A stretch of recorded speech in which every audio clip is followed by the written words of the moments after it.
On a much different scale, brand new fallout in Britney Spears' years-long legal drama to break free of her conservatorship.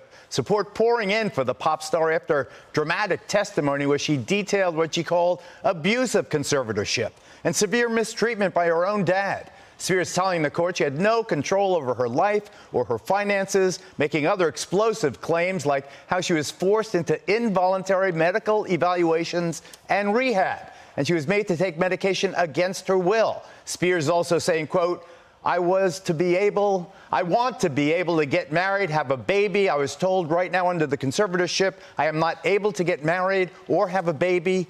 Katie, it is absolutely infuriating to me that they even made her have an IUD. Yeah, that she can't even control her own reproductive rights. It's outrageous. Yeah, they're forcing her to be on birth control. And then my follow-up question to that is, well, if she were to get pregnant, would they then force her to have an abortion since they're controlling the rest of her life? Conservatorships are supposed to be about taking care of somebody who can't take care of themselves. They're supposed to be so that you can help someone live a happy life because they're not in a position where they can take care of themselves in a proper, careful way. This is not that. I mean, her testimony about what they've done to her, she likened it to being sex trafficked and to being stuck as a prisoner inside her own home. They're clearly not taking care of her in a way that has anything to do with loving her or wanting her to live the best life that they can to help her through.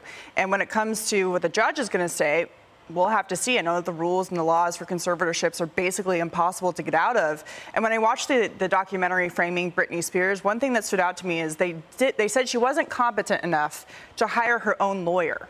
But then they allowed her to be competent enough to sign her entire life away for the rest of her life as a young woman into this lifelong conservatorship. So everything that we've seen so far just doesn't add up in terms of being ethical or moral or based in any kind of ability to treat her fairly. Admittedly, Jesse, I don't know everything, but it does seem... Well, Geraldo, wait a second. Come on. About Britney. Okay. But I do know that her father seems like a skunk. He seems like a greedy, self-serving. How dare he? She's almost 40 years old. She's had a career. She's generated tens of millions of dollars, entertained hundreds of millions of people. And here she is. She's basically a slave to a conservatorship that, as Katie indicated, has no bounds.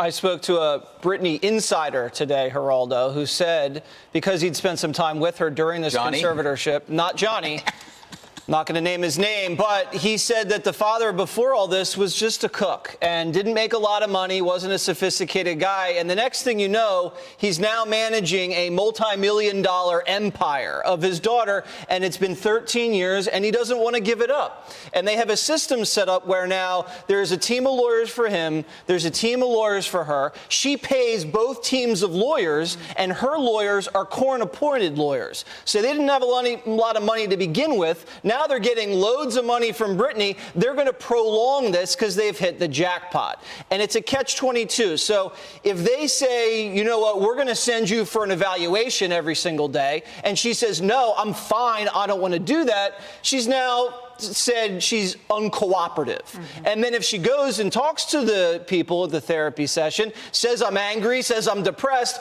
well, then she's angry and depressed and she needs to stay in the conservatorship. If you are incapacitated, you do this to someone. But she's not incapacitated. She's putting on shows. She's hosting shows. She's actually paying the salaries of a multitude of people. All she wants to do is have a regular life with a kid and a husband, and they're not letting her do that. They're making her work like an animal for their own financial interests. There's always, Dana, two sides to a story, but it really feels like the weight of the evidence supports this young lady and her challenge to have her freedom back. I mean, it offends everybody. As I understand it, the conservatorship was just supposed to help her get through a tough period. It wasn't meant to be a life sentence, but that seems to be what she's going through. However, the father's lawyer says at any point, Britney is free to file a petition to end the conservatorship, and she's actually never done that. That's the part I don't understand, and I don't know anything or everything. Well, I did speak to my insider about that, and at one point Britney did get an attorney from the outside because she did want to file a suit, and it brings the attorney into the court, and the judge says, no, you can't use that attorney. You can only use the attorney that's been appointed. And the lawyer also never told her that she had the ability to get out of it. Aren't we right to care, Greg?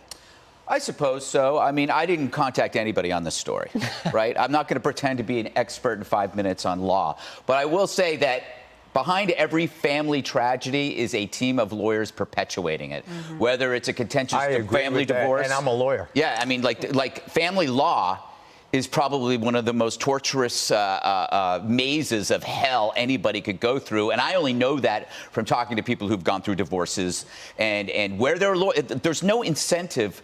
All of this stuff is based on incentives. There's no incentives for lawyers to end this. And you got to wonder at this point, who else could be judged incapacitated for a year or two? I mean, I don't want my wife to get any ideas because, I mean, I've said some pretty crazy things on this show. And, you know, my tweets are a little disturbing. She could probably find enough. But this is an industry that doesn't care about you as long as you're making them money. She does two shows a day for 5 years in Vegas. That's Gutfeld's schedule, right? The problem is the worst occupation in the world, probably more dangerous than being a logger, is child star. If you went through the numbers of all the child stars and figured out which ones were dead and which ones are permanently damaged, it's probably a lot worse than people who are longshoremen or loggers, which have 111 deaths per 100,000. Well, that's good to know. In case you were asking. But this entertainment industry has codified child abuse.